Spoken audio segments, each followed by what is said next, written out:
The first human step on the moon in 1969 symbolized not only a technological victory, but also the idea of the possibility of humanity's relationship with space.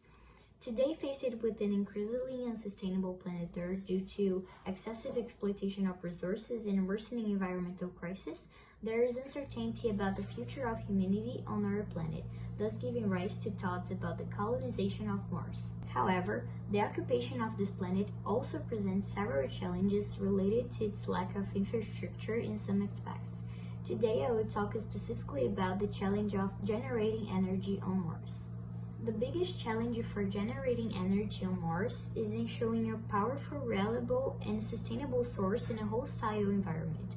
Solar energy is viable, but it works about half the efficiency of Earth because of the greater distance from the Sun and the thin dust-filled atmosphere, which reduces the light received. Extremely low average temperatures require heating systems that consume much of the energy produced. In addition, the Martian atmosphere, composed mainly of CO2 and very thin, makes traditional wind energy inefficient.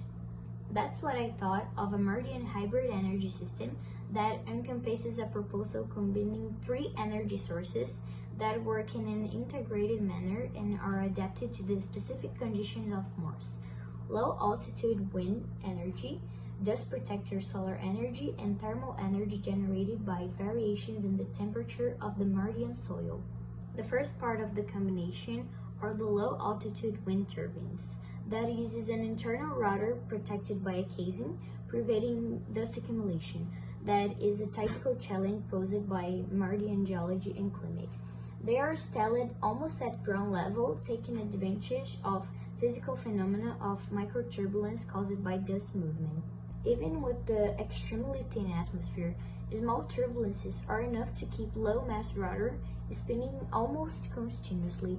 In addition to generating energy, this turbine has microducts that redirect air currents upward, helping to clean nearby panels.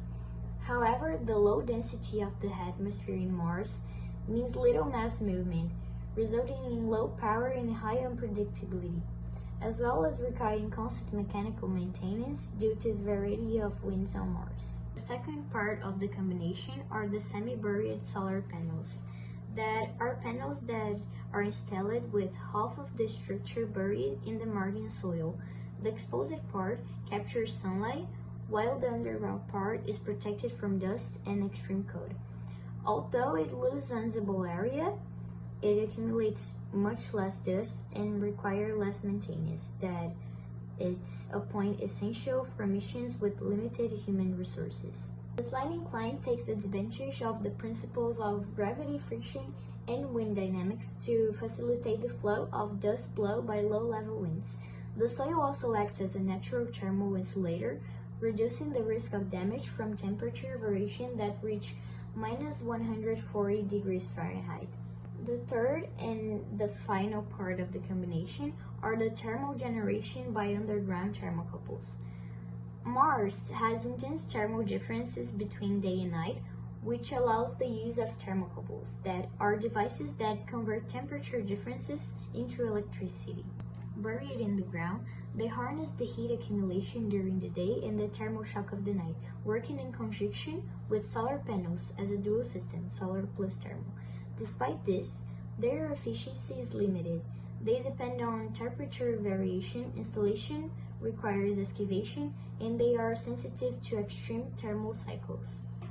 In short, the system combines low-altitude wind turbines, that are the wind close to the ground that provokes less dust, semi-buried solar panels that has protection against dust and cold, and thermal generation by thermocouples, that are small thermoelectric generators that convert temperature differences into electricity. Wind turbines and panels cover most of the demand. Thermocouples provide continuous power and supplement during long nights and storms, reducing the need for batteries and keeping the colony stable. Power generation on Mars requires solutions adapted to the environment, such as hybrid systems that use low sunlight and low altitude winds. Even with limitations, these technologies make energy production more stable and viable for future missions.